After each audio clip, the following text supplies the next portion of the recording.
Hey, today I will be showing you how to perform a PM on a tractor trailer. For this demonstration, we won't be dropping any oil fluids or changing out any filters, as we don't have a PM to do at the moment. And right now what we're going to be doing is an out service, which is the same thing as a CPM. That's what we call, where you drop your oil, your fluids, and you check everything else. And this is basically a dry PM for us. So the truck's already in here, but you would usually bring it out from the yard. You would bring it in and you would turn on your lights, like I'm going to do. Now, we're going to walk around the truck and make sure that all the lights turn on and our conspicuity devices are visible. And if they're not, I'll show you that if we get to it.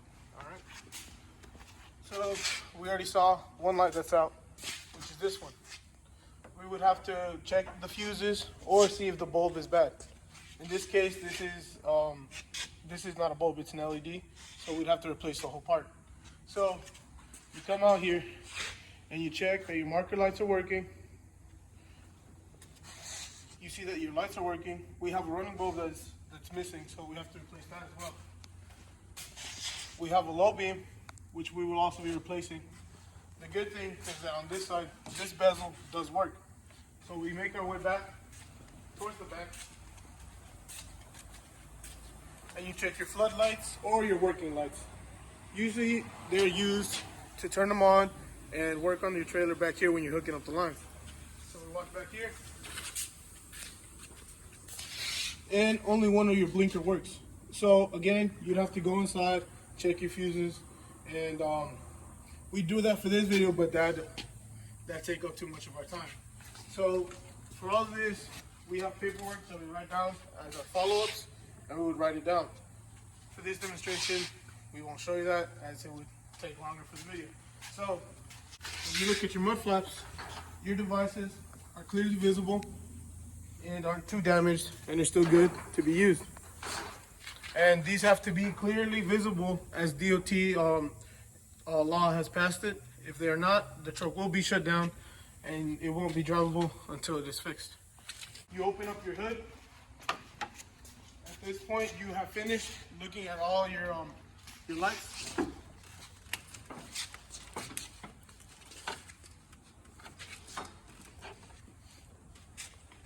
And we check our tire depth.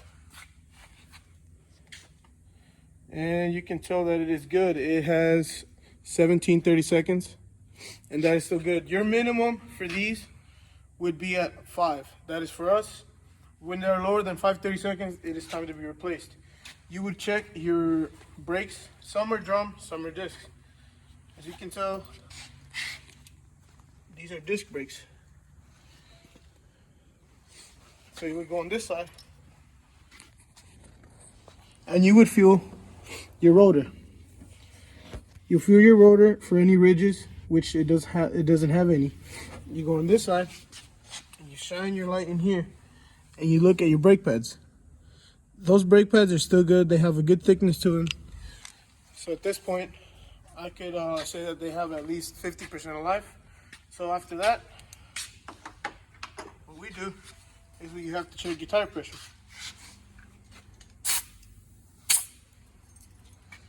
Your tire pressure is at 95, and that is still acceptable. It has to be at least at 50 psi, as they're required 100 psi. If they're at 50 psi, they're considered flat, and the driver has to stop and fill them up. If not, the truck, again, cannot be moved. So we will go around the whole truck checking all these tires. Moving on to the left tire, which is passenger steer tire. These are still fairly new, 16-30 seconds.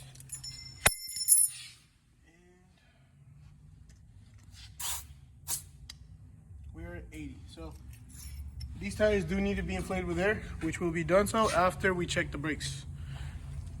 More than likely, your rear brakes will all be drum. Sometimes on new trucks, there will be pads and rotors. So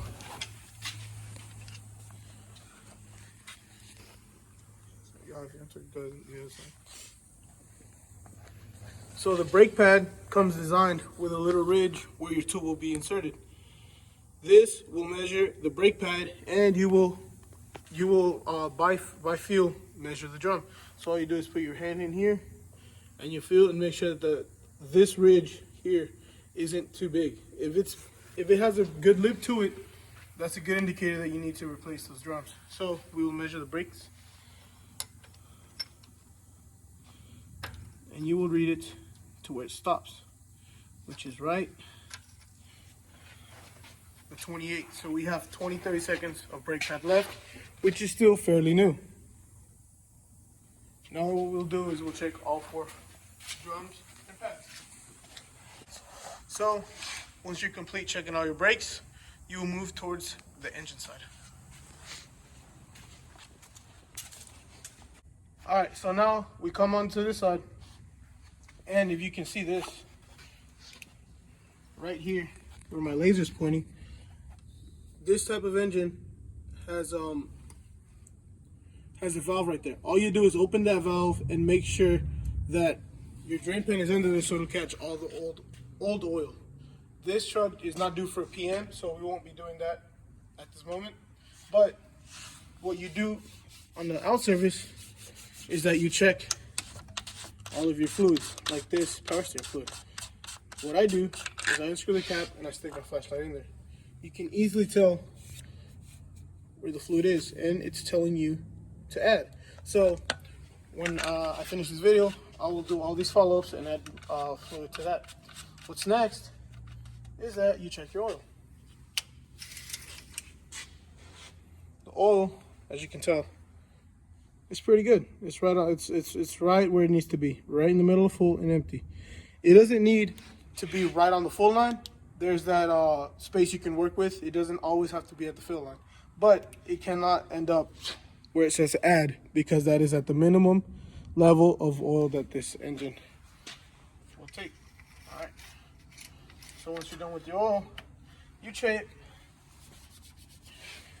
your filters, and this one is still fairly clean.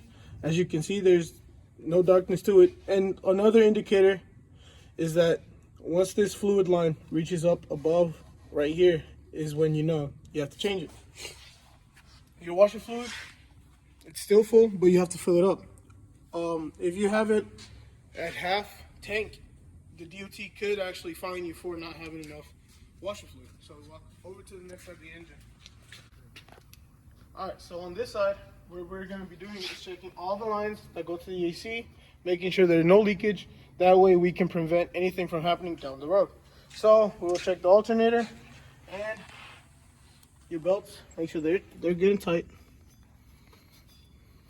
They should have some play, but not too much. You check your coolant. Your coolant is right where you need it to be on the full line, which is perfect for us. And also what you would like to do is check your windshield for any cracks, as well as if the windshield has a pretty big crack, DOT will shut you down as well. So that concludes this video. I just showed you how to run a PM. I couldn't demonstrate to you how you could do it, change out the filters and all of that, but I hope this video helped you guys out.